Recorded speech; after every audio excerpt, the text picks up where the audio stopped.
Hey, welcome back to my garage. Last week, I made this headboard for my daughter and her husband out of alder, but I still need to sand it, stain it, and put a top coat on it. So in 8 minutes or less, I'm gonna try to give you some of the finer points. We're gonna make this thing look really beautiful.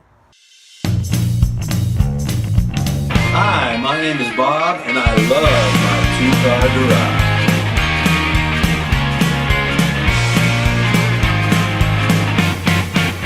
So if you're going to stain a piece of wood, you want to do a really good job with your sanding. I'm going to sand nice and evenly. The better job you do with your sanding, the more the grain of the wood's going to pop. It's going to look good. I've got a couple different sanders here that I use all the time. My random orbital sander here. If you don't have one of these, you should get one. It's like the speed of a belt sander, but the finishing capabilities of a regular little vibrating sander. So I'm going to sand it first with some 80 grit and get rid of some of the things that I really didn't intend to be there, like some bumps on the corner and some things like that, or unevenness on the joints. So start off with 80 grit, then I'm going to get progressively finer and finer and use some 120 on the same sander, and then finally I'm going to come back with my little vibrating sander. I'm going to finish it off with 150 grit sandpaper. What you notice here on the end grain, you want to be able to see those annular rings, so you want to keep sanding until you can see that because it really looks nice. I sanded off my headboard with 150 sandpaper. Now a lot of people recommend going up to 220, and that's fine if you want to go that far, but 150 looks really good. The grain of the wood looks nice, so I'm going to stop right there with this project. When you go to the store to buy your stain, you're going to have a lot of different choices. I'm just going to show you 3 of them. Gel stains are really common. Gel stains are really mucky. They almost go on like shoe polish. And I've used it if I need to kind of cover up imperfections in something that I'm going to refinish. So this is a possibility. It's also good for vertical surfaces because it doesn't run so much. Another good choice is this product right here, Watco oil. Only comes in a few colors, I think 4 or 5 different colors, but people like the colors that it does come in. This is a one-step process. You wipe it on with a rag and wipe it off. You can do a couple of coats if you want to, but you don't really need to you don't really have to. You can cover it later with a top coat. A precaution on this, Watco oil is mostly linseed oil, which is another possibility. And linseed oil is very flammable. So if you apply this with a rag and then just leave your rag laying around like scrunched up in the corner of your garage or something like that, it can catch on fire. So spontaneous combustion is a very real possibility with Watco oil or linseed oil, so be careful. Number one choice that I think most of you are going to use when you stain is going to be an oil-based stain like this one by Minwax, and Varathane makes one too. I found these at Home Depot. If you can't find a color that you like, you can mix it up, but if you do, make sure you do it carefully and write down the recipe, because you probably won't be able to get the same color twice. This is the back side of the headboard that I'm going to stain, and I did a little test here.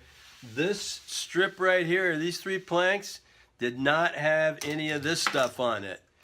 Pre-stain wood conditioner. This did. So it looks a lot smoother. So sometimes on woods like this that are not truly hard, are really hard, a pre-stain is a good idea.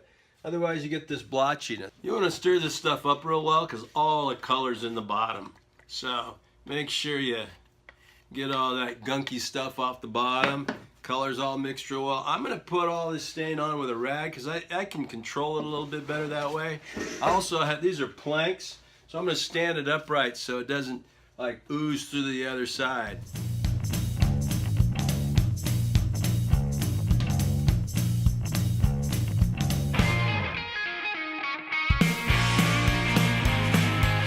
And that is how we do a stain. A really wet rag, a brush for getting all the little nooks and crannies, and another rag for kind of wiping it all off. I'm going to give you 3 good choices for a top coat. Number 1, polyurethane. Nice thing about this is you can spray it or brush it, and it's very protective. Some of the cons are that the dry time is longer, it's softer, and usually it's yellower, so it's not going to have a nice white clearness to it once it dries. So polyurethane is a good choice though, probably the simplest to use and the most available. Deft clear wood finish. I think this product right here is probably the most underused, and it's really got a lot of advantages. You can brush it or you can spray it. It's quick drying, and each coat burns into the next, so easy to use. Some disadvantages is that because it's nitrocellulose based, it's smelly, and so you got to have a really well ventilated area. It's a bit softer than some other of your choices, and it is a little yellower too than my favorite choice, which is real lacquer right here. What I like about this is it dries really hard, it dries really clear, each coat burns into the next, and it's very quick drying. It is not waterproof, so you can only use it inside on furniture. It's probably a little more expensive than some of the other products. You can only get this in paint stores. I have not seen it in some of the big box stores like Home Depot. And you can only spray it. So if you have to brush, it's not a good choice, but it's my first choice for this project. Now the process on using lacquer goes like this. I gotta spray it first with some lacquer sanding sealer, and then I'm gonna after it dries, I'm gonna sand it lightly with some 320 sandpaper. Then I'm gonna come back with my top coats, which is gonna be a semi-gloss. Now, when you're spraying, I really suggest that you wear one of these little dust masks or a respirator, because number 1, I don't think it's really good for you to suck that stuff into your lungs. Also, it makes your nostrils look all funny. And when you're spraying this stuff, you want to get yourself a nice wet coat, but not too much or it'll run. It's kind of an art. Be sensitive to the neighbors though. If they complain, it's probably a legitimate complaint. All right, now that I got some sealer on this is my favorite way to patch up the imperfections. This Crawford's putty. I'm gonna put some on a palette and mix in some tint and try to custom make my patches for that particular piece. And now it's ready for a coat of semi-gloss lacquer. I think I'm only going to do 1 coat on the back side. On the front side, I'm going to use 2 coats. You may need to sand between coats or not. You want to spray it, feel it. If it feels like it needs a little sanding, go ahead and sand, but it's not necessary. The lacquer will burn into each previous coat. So spray, sand if necessary. All right, I got 3 coats of lacquer on here, and I'm going to finish this up by kind of evening it up with some super fine steel wool. Well, I think this headboard made out of alder turned out great. Looks really nice. You know, I tried to read a chapter from the book of Proverbs every day, and I read one the other day that went like this: a little sleep, a little slumber, a little folding of the hands to rest, and poverty will come on you like a thief, and scarcity like an armed man. Wow, that's kind of scary. What does it mean to you? It means get to work.